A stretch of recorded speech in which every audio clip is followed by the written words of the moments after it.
Hello, welcome. You're listening to Seasons 1 of Narcolepsy Navigators, brought to you by Naps for Life Narcolepsy. Narcolepsy Navigators is a podcast for raising awareness of this fascinating illness through a deep dive into the lives and individuals living with narcolepsy and idiopathic hypersomnia. I am Kerly Boga, the founder of Naps for Life Narcolepsy, and welcome to our stories. Hello and welcome to Narcolepsy Navigators. This is Kerly, your host, and today we're talking to Sakhara Johnson. Welcome to her story. Hi Sakhara, how are you? Good. Hi, everyone. Did I say your name correctly? It's pronounced Sakhara. Sakhara. There's no sh. It's yes. Sakhara. Yes. My apologies. So Sakhara, would you please introduce yourself? Tell us where you're from, what part of the world you are in, and what do you do for a living, and just a little snippet about yourself. Okay. My name is Sakhara Johnson. I live in the United States, Philadelphia. Amongst my many talents, I do audio and video for my church organization and various events that we put together. I dabble a little bit in web design, tech support. Ah, that's good. What year were you diagnosed? I was diagnosed in the year of 2015, but I would say that I had a battle with what's now narcolepsy for years. I was born premature at 1 pound and 14 ounces. And because of this, I also had to have a trach installed to help my breathing. I've always had health challenges. I was misdiagnosed a few times with a few things. I was first diagnosed with upper airway resistance syndrome. For those of you that don't know that, according to what the doctors explained to me, if I can remember correctly, it's when your brain isn't getting enough oxygen. So when I sleep, they said that my brain would be waking up 27 times every hour. So they did a sleep study, and that's what they found. And then a year or so afterwards, I got approved by one of the famous doctors here. I think he retired now. Dr. Rosenberg. He told my mom that I would have been a candidate for the MLST test. So I did that, and then that's when they found out that I was narcoleptic, like severely narcoleptic. Before that, they also thought I had sleep apnea. I was just about to ask you about that because you mentioned about your brain waking you up so many times in the night, not being able to get oxygen. And so that sort of reminded me of a little bit how they explain sleep apnea. So that's what I want to ask you, if they thought you had sleep apnea as well, or what was the main differences between sleep apnea and the respiratory one that they found that you had? So they thought I had sleep apnea, and I ended up using a CPAP machine. And I know there's people out there in the sleep community that do use it, and they say it's very helpful.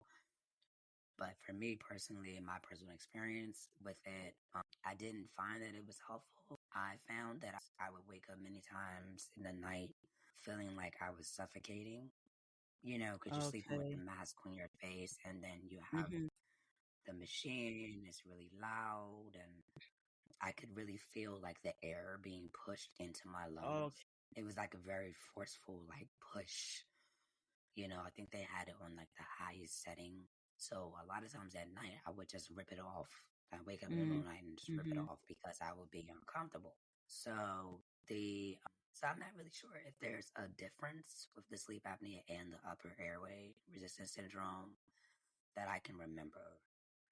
I just remember them saying that my airway wasn't opening enough. So because I had the trach, I had a tracheal reconstruction at 4 years old. And because of this, they ended up having to take like a piece of my rib, make a stent like in my airway to help me breathe. So every so often I would have to go into the emergency room and they have to remove the scar tissue and basically so I can, breathe better and my airway was more open. My last surgery was 2018, I believe. Yeah. So this is something that they've had to keep redoing from you were 4 till 2018. This is a regular thing that they have to keep adjusting. Yes. Ah. Yeah, and it's funny because you would think by now I will be used to it, but before I get the surgery, I go to like the ear, nose, and throat doctors, and they do what's called scoping, where they put a huge camera up your nose to look in your airway, and it is the most uncomfortable thing you can ever like experience. Like imagine I don't like anything up my nose. So you're just, the whole time, you're just feeling like a whole bunch of pressure. Yeah, I'm sure people can imagine because people were complaining about just having to do their COVID test or whatever when they had to go up their nose. Yeah, I don't think anybody enjoys having anything up their nose. So it seems because of your trach and the history with having that, you were not sleeping well for a very long time. Yeah, because of my airway, I tend to snore. Growing up, you would think I was getting enough sleep, but I would always find myself falling asleep in class. And all the teachers be like, hey, look, we don't want to bother her. I mean, her grades are fine, but she's sleeping in class. So when did it get to a point where your parents and yourself realized that, okay, this is more than just the falling asleep in class that you have been having most of your life, and this is probably connected to the trach? And there was like, okay, so that's fine, we're used to that, that's fine. What was the point where they thought, actually, this is more than the trach, this is something else? The point that connected all of it really is, aside from getting the trach out, moving to Philadelphia from New York, when I was 4 years old, I fell out the tree and hit my head on a brick. And I think the head injury caused the narcolepsy. Okay. I've had a few head injuries. I think the one that happened when I was 4 years old really put the icing on the cake, so to speak. So it wasn't until I got diagnosed with the narcolepsy after doing the MSLT. By this time, it's 2015. I'm in college. I'm working. I was studying to get my driver's license. I had a lot of stuff going on. So when we got the results and the doctor was like, yeah, she's narcoleptic. My mom's face was like, oh. Did you know what narcolepsy was at the time when he was telling you? I didn't. When I got diagnosed, I didn't know anything about narcolepsy. I didn't know there were support groups out there. My initial reaction was, okay, Black people don't get sleep disorders. I felt very alone in the process. It's a very big adjustment. Then the narcolepsy happened and it's like my world just stopped because I'm like, okay, so I can't drive. They took away your license straight away? Oh, wow. Yeah. I never got my license. I had my learner's permit, but every time I went to take the test, I would always fail. And I'm like, okay, why? So after I got diagnosed, I, was put on armodafinil or Nuvigil, and I was put on like the lowest dose. I'm falling asleep throughout the day. I just feel the same. So then I got to like the highest dose, which is 250 milligrams. The first day I took that, I was like, oh, this is nice. I feel awake. I can do stuff. That must have been a nice feeling. But yeah, it has some side effects. I started getting these like tremors in my hands. Oh no. So when I first started taking, my hands would be shaking. So I asked my sleep specialist, is this normal? She said, oh yeah, it's fine. It's just the side effects of the medication. I'm like, I don't think this is supposed to be happening. So did your tremors stop? They stopped. I also noticed that my energy would come in waves. Some days I would be really energetic. And then other days when I took the meds, I would be like, well, this is supposed to keep me awake. But why do I feel like I need to take a nap? I didn't experience cataplexy right away. Ah. And this is just with the disorder itself. But a lot of times I would be at work and I would be spacing out, or I would drop my phone, and I'm like, okay, I think I need a nap. So were you taking scheduled naps? No, I was not. And I know that that is a big thing that we have to do. At the time when you were working, did your employers know, and were they giving you like reasonable adjustments and things like that? Yeah. So my mom actually owned a daycare, and I worked with her and a few people in the community, and they knew. So when the kids would go down for a nap, that's when I would take my 10-minute nap. Okay. I think one of the main reasons why I never got into the scheduled naps thing is because I always feel like I'm going to miss something. Okay. If I take a nap, I always feel like I have to be doing something. So you're focused on trying to utilize your waking hours as best as possible. You don't want to use your waking hours to nap. Yes. So usually if I'm feeling tired, I'll get up and move around. I'll just push through the excessive daytime sleepiness and as opposed to going and having a nap. I'm learning now for 8 years, I need to take naps. And, I can't do everything that I want to do. I gotta take it easy. Do you think your fear of missing out has something to do with like social isolation? I think it's like the opposite. I tend to be an introvert. I can go periods where I'm just home or I'm by myself, and I'm fine. Upon diagnosis, I guess I didn't know who to reach out to. I didn't know there were people like me that had this disorder. We're not really represented as a community, like in the media. Just for the listeners, clarify. Sakhara, she is Black and I am also Black. So that's what she means when she says our community. It's a conversation that we had on World Narcolepsy Day. And I also wrote an article about it, that although from the research, there's nothing that shows that narcolepsy is across the board on all different people of race, all cultures, and all racial backgrounds. But for some strange reason, it's not represented in the media, it's not represented on social groups, it's not represented in conferences in that way. And we're not sure why this is, but there is a lack of representation with men and also with people of color.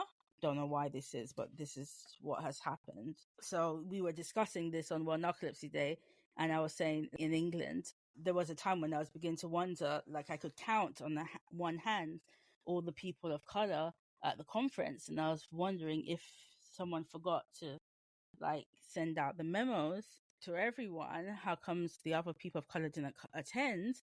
Or were the other people of color not diagnosed yet? And from my research, when I wrote the article, it isn't that they're not diagnosed.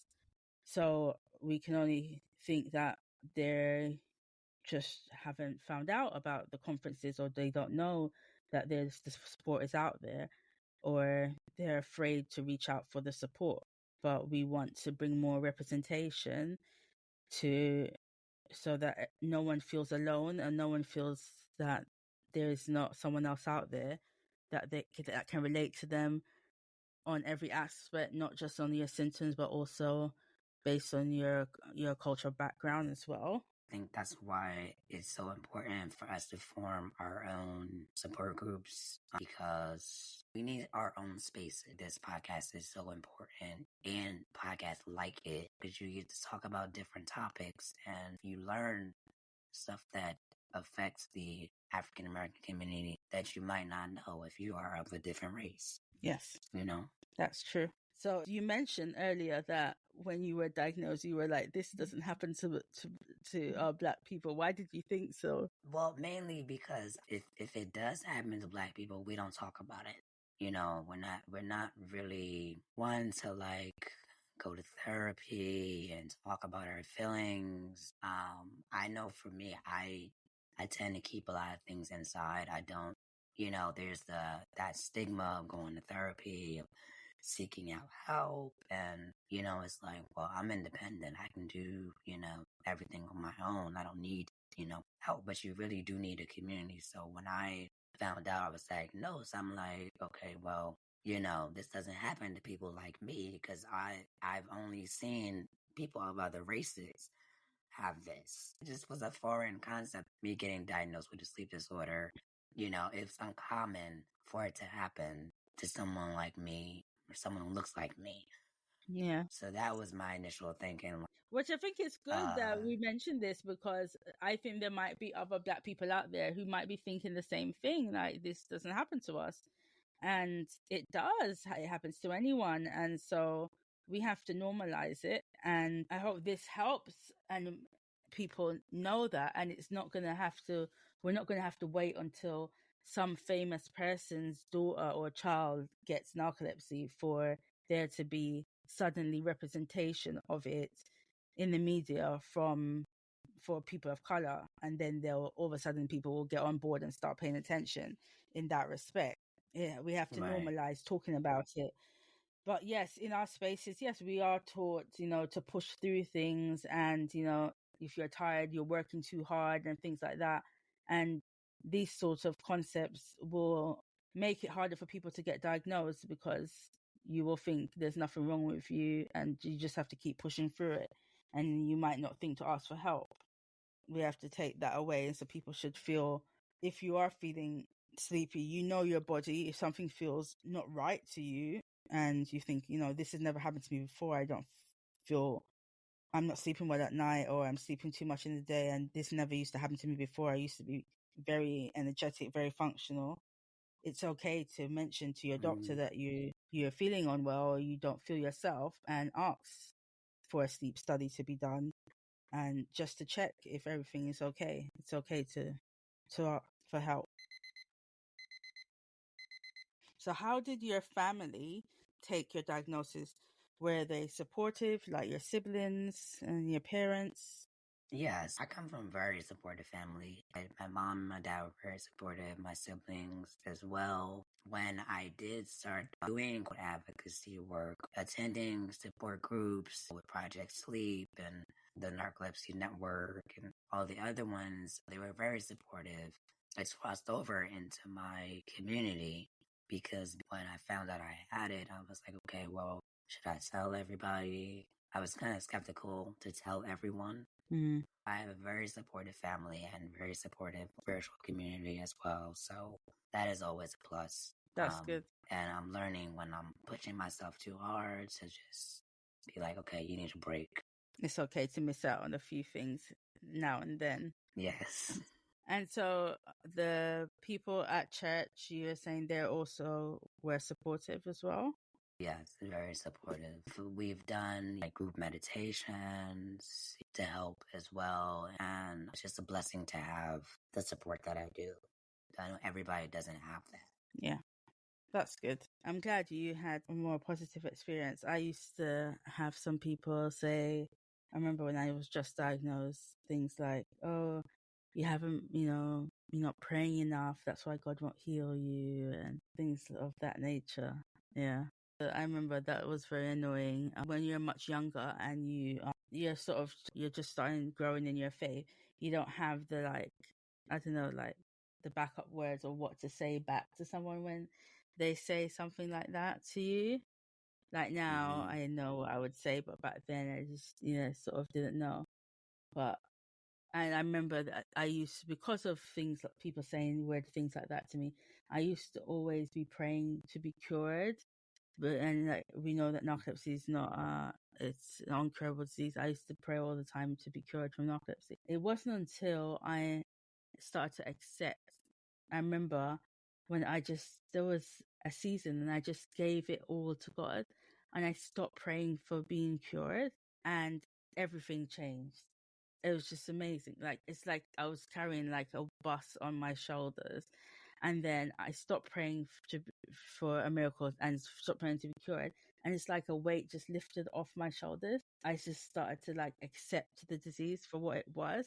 And things just got easier.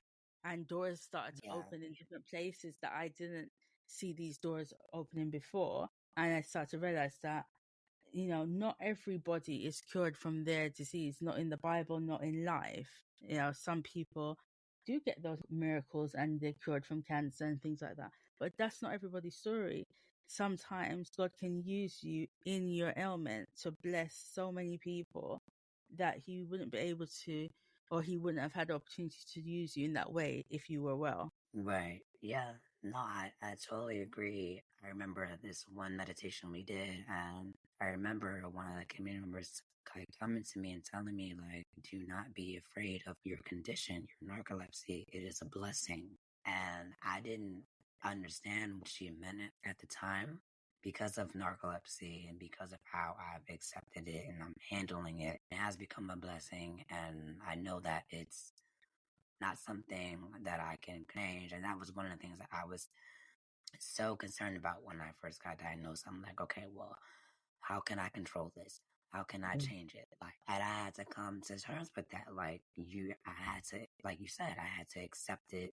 And at first I was like, okay, well, here we go. Like, here's another thing that's here's another thing that's wrong with me. But, I had to really change my thinking. Oh, you can still do the things you want to do. It's just going to take some time. And if you need to take breaks, you can take breaks. But I've started to see it as a blessing. And it took that, group meditation and that community member coming to me and telling me to accept it and not be afraid of, the disorder.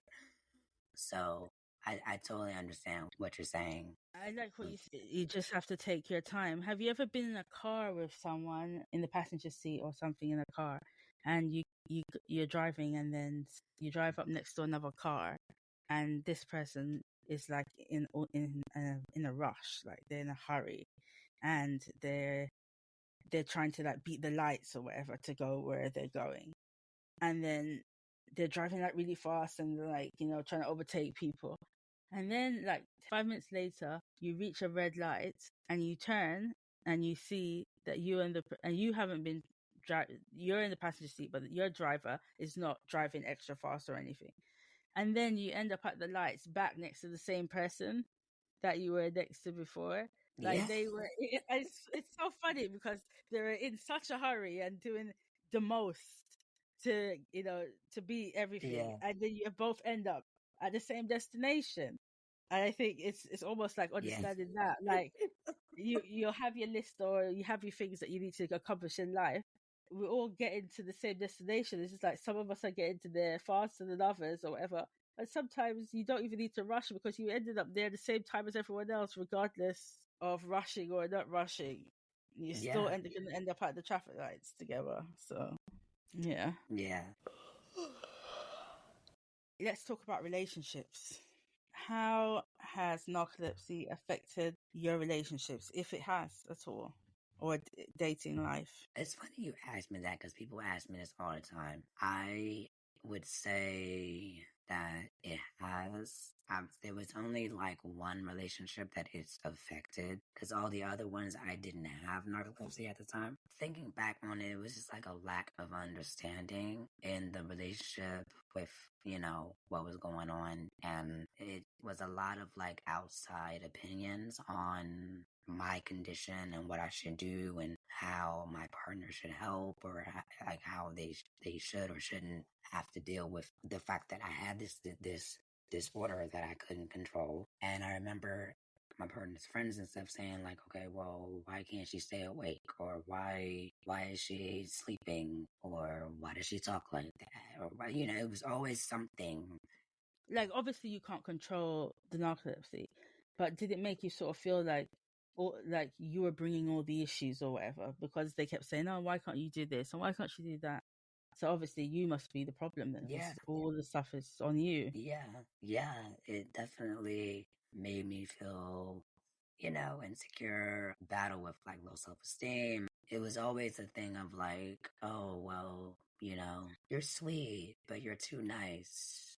In my head, it was like, okay, so what side of me do you want? Do you want the person that's nice, or do you want the other side? Because the other side, I could be cut off. I could cut you off. I could be really nasty to you. The mood swings. Yes. Which is a part of narcolepsy that maybe we don't talk about enough, but it is there. I feel like the mood swings are definitely not talked about a lot because personally, in 8 years, I've had narcolepsy. I have been up and down with my emotions. Along with like having major things happen prior to diagnosis. I was in school, I was working. I had lost like a really close family member. My nana passed away, and I sunk into like a real deep depression. And at first, I didn't know it was depression. I never got diagnosed for it or whatever. I just I was dealing with that. I was on academic probation with school, and I just kind of lost my zest for life. Oh. I thought if I buried myself in my schoolwork, then I wouldn't have to deal with the loss. I wouldn't have to cope with like her not being here anymore. And that's kind of always been my thing. And I probably need to find some better coping mechanisms, but I used to tend to like thrive under pressure. So when she passed, I was working, it just was a lot going on. I was dealing with like a relationship, possible breakup. Like it was just a lot of emotions, happening like all at once. So I kind of lost my appetite. Like I wouldn't eat. I just wanted to sleep. I wasn't really myself. I was really, I found that I was really low. Like, did you feel like your narcolepsy was getting worse at this point? Yeah, I did because I was trying to push through because I was trying to push my emotions and my feelings down, and I was trying to stay awake for school, and I was, just trying to push through all this stuff. I feel like it made the excessive daytime sleepiness worse. It heightened my cataplexy. Yeah, because this is I what it started does. becoming, Yes, your symptoms yeah, get worse when you're more stressed. If you're grieving, all these types of emotion, they make the symptoms worse. yeah. That's why So it's really I was difficult, like, but we have to learn how to manage our emotions well if you don't want your symptoms to get out of control. that's another thing that we don't really talk about is like the mental health of it all, Mm-hmm. and how our symptoms in narcolepsy, like how much of our mental health is affected. I mean, I just like think about like the fact that I sunk into like a really deep depression. I mean, thankfully I didn't have, any suicidal thoughts or anything like that. I wasn't eating, I just wanted to sleep. I just wanted to like isolate myself in a box for like, it felt like a month, but I did, like that was my thought. Like I just wanted to like just be alone for just until I can get past this, grieving period, or just, just until I felt okay. Narcolepsy has a lot of components to it. Yes. No, definitely. If I could gift something to the world when it comes to narcolepsy, I would suggest to insurance companies, and in countries where we don't use the insurance companies in the way that they do in the US, I would suggest that every time you diagnose someone with narcolepsy, you have to set them up, not only putting them on medication, but you need to put them with a counselor long term, that they go to counseling alongside taking their physical medication. They have to attend counseling. I think it would be very Yeah, helpful because that it's a part that's of it. the diagnosis which they leave to the side, and you just have to work it out for yourself. And it shouldn't be that way because it affects your mental health in a huge way, and left untapped or left without support or for a very long time will ha- leads to people having very bad depression because they don't have an outlet, or that's why I think it's just so important. This is something I hope that they start doing in the future, that once they put in people on medication and they're diagnosing them, they're also setting them up with for talk therapy. Yeah, yeah. I mean, that's an excellent suggestion. There probably should be like a panel discussion or something with the insurance companies, like an expert, you know, Yeah. just talk about mental health and how much having a sleep disorder or any type of disorder but for the sake of this podcast, a sleep disorder is, affecting like your mental health. And in that discussion, they should talk about coping mechanisms or ways to deal with situations, like what to do when you find yourself to be in a state of depression. Yeah, definitely. They should be teaching you techniques because people can feel very alone and very isolated in it. And it has its waves. Sometimes you might be going through a season where you're still able to work and accomplish things. And then you might dip into a season. It might only last a few months for someone. Another person, it might last, 2 years or whatever, where things seem to be getting considerably worse. You're not able to work. But if you don't have support, you don't know that you can come through this. It is something I like to tell people who are just diagnosed, that narcolepsy comes in waves.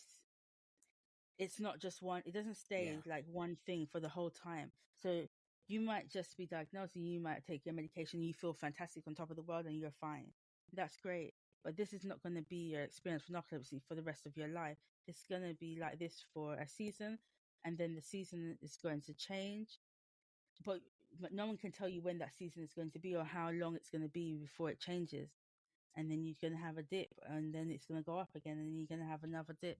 It does that. Sometimes it is because of circumstances, things that outward things that's happening in your life and in your family or around you.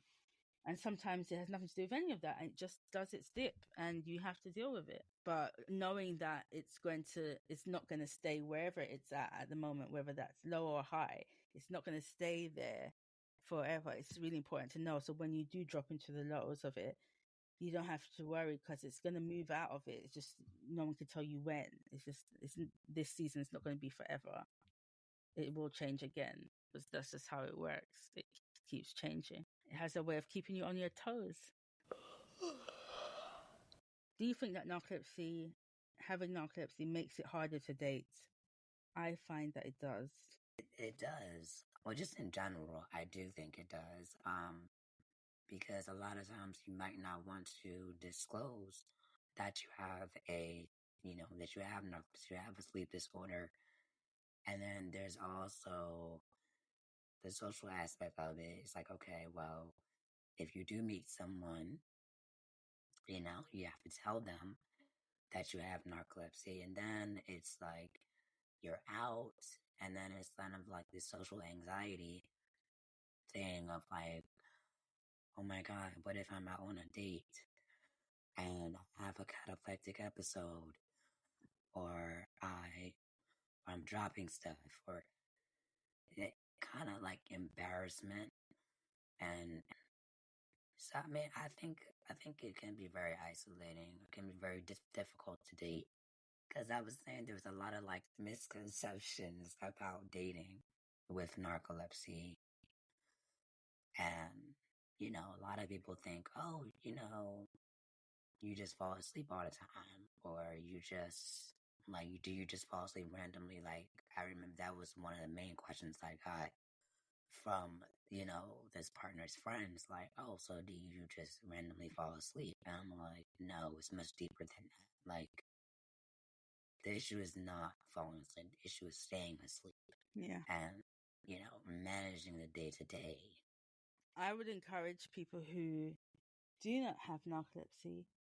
If you meet someone who has narcolepsy, don't be afraid to date them. Just listen to them.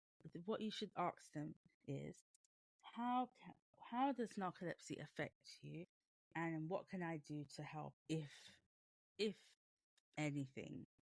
And then listen to what they say, what ways you can help, even if they need help. They might not need your help, but if they do, listen to them and be aware that things things might need to change very dramatically or drastically sometimes. And also things might need to be on schedule. I know these two things are contradicting each other, but this does help in that they might need to put something in their diary ahead of time And the reason they need to do this is because the person with narcolepsy needs to plan. Maybe they need to plan to have a nap before they go out and meet you.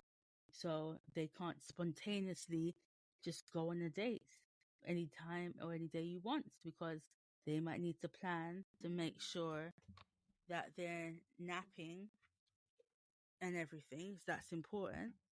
And then the opposite of that would be they booked the date with you and then they had a cataplexy attack or they had a sleep attack, and then they had to cancel the date. It wasn't because they canceled the date because they didn't want to see you or they were being rude. Any of those things. So do you think like things like that would help people to know, like, things can change like suddenly, they might have to cancel, not because they don't want to see you, but they could have had a cataplexy attack and now it might not be safe for them to travel, to take public transport, to go out and meet you. Or, they might have a sleep attack and they might have to cancel, or you're texting and then they fall asleep and then they didn't text you back. And then they just went to bed. The next day, you're saying, "Oh, she didn't even," or this person couldn't even bother to text me back.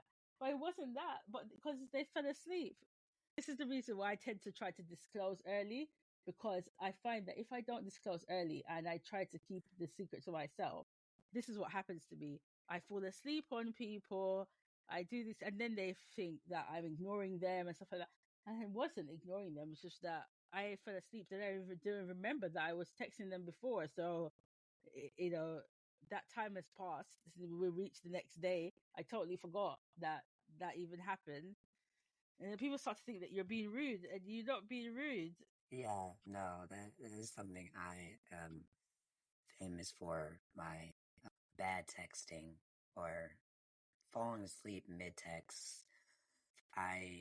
Falling asleep mid-text, falling asleep washing dishes, falling asleep eating. If I'm really exhausted, like it's those tips will definitely be helpful for someone in the dating world. I mean, I think people probably should just come out with a little pamphlet and say, I have this and this is how you can help me. And, Yes. No, that is a really good idea. That is a good idea. We should probably make one and put it out there, because I think that's a really good idea. People should just put on the forums, what are the dating tips you would want to put in a pamphlet for non-narcoleptics who want to date people with narcolepsy? This is what they should know. These are the tips. Yeah. Don't want to travel far away, because if you travel an hour to meet somebody in the city or in a different location to where you live, and you have to travel 1 hour to meet them, then you can only talk to them for 1 hour, because after 45 minutes of having this conversation, or going to the museum or to dinner or for a coffee or whatever, you're going to start to feel sleepy. And in your head, as you're enjoying this conversation, what you're thinking about is, oh, what this travel back home, the hour it's going to take me to travel back home, I'm going to be very sleepy on this travel back home. It's hard to enjoy the date when you know that this needs to wrap up real quick, because I've got to go home, and this is going to be it's going to be a journey going back home. I haven't had the experience of falling asleep on a date, but I can imagine it could be very embarrassing. Like not just for you, but for the people around you. Like if you're at a restaurant and there's people looking and you're sleeping, and then they're like, do they know that they're sleeping on the date? Like, oh my God. Yeah. It's just like the scenarios. Yeah. If there was a red button and you could press this red button and then you would no longer have narcolepsy, would you press it?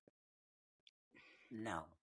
Why? No, I don't think I would sit because I feel like narcolepsy is now a part of me.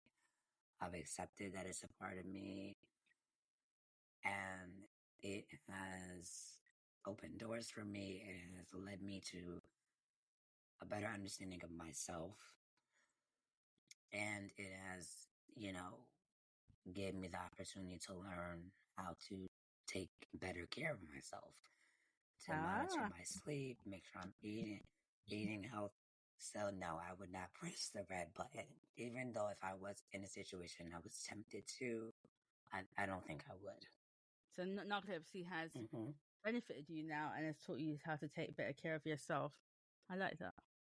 Yes. That's really cool. So is there anything about narcolepsy that you would like the listeners to know that we haven't talked about or that you'd like to share? Okay, so for the new, I would like to share for the newly diagnosed people, know that it is a beautiful journey, not to be afraid to reach out to people. And for the non-narcolepsy people, it is a very fascinating disorder. Do your research, learn about it, talk to somebody who has it. You might gain a friend, you might gain a travel buddy. It's just, ups and downs. I'm looking at it as a very positive sleep disorder, as opposed to like all the negative things that, we might see out there, and like all the negative, trying to think. Of course now I can't, having a brain fog, I can't think of anything negative. But for those of you who are listening, a brain fog is one of the symptoms of narcolepsy, and it's when your brain sort of goes blank and you forget what you were saying or what you were thinking, and this happens to us quite a lot. Yes, you can also experience what we like to call automatic behavior, or forget what the medical term for it is, but that's when you would experience something like micro sleep. You're sleeping, you are unaware that you're sleeping, but you're still doing what you were doing. Like, let's say you were writing a paper or taking notes and you fall asleep, but you're still taking notes. So on one side of your paper, your handwriting might be neat, and then the other side, when you fall asleep and you're writing, it's like scribbled, and it usually lasts a few minutes or a few seconds. For me personally, it's lasted, I want to say the longest has been 2 minutes. The automatic behavior has lasted 2 minutes. The brain fog is constant. It's constant. Oh, I like that. The honesty. Yeah, the brain fog's happening all the time. Yes. It's so frustrating, when it happens. Like you're talking in a mid-sentence, you're just like completely blank, and it's just like, where did all the information go? It was just right there. Yes, like, I mean, I could just think about countless conversations I've had with friends, and we could be in the middle of a real deep conversation, and then the brain fog happens, and they'd be like, "Okay, so what was I saying? What was I talking? What were we talking about?" And then you have to, like, retrace your steps, and then you're just like, okay, it's like, I don't even want to talk about this anymore because I don't remember where we left off. And So thank you for, of course, coming on the podcast. Thank you for sharing a bit of your story with us. We appreciate you and we appreciate it, and we wish you all the best in your future with your work and your family and your life. Thank you so much. Okay, for listeners that don't know, this is my very first time actually on a podcast. This was fun. I could definitely see myself doing this more often. One of the main concerns I was like stressing about earlier this week was like my voice on the microphone. It's like, okay, I know how I sound regularly, and then it's like when I'm on the microphone, it's like amplified. I have to accept, like, you can't control it. But yes, this was fun. No, you're welcome. We enjoyed having you also. And I think everyone's a bit nervous about hearing their own voice like played back and stuff, but we don't tend to listen to our own voices on a daily basis. So I think it takes a while to get used to hearing your own voice. All right. Well, everyone, have a good day and bye. Bye, everyone. Views and opinions in these stories may not work for everyone. If anything you have heard is relatable, please see a doctor for advice. Thank you for spending time here with us at Narcolepsy Navigators. I hope you learned something new. Please share the podcast with others. You can find us on all platforms. See you next time when we delve into another person's story.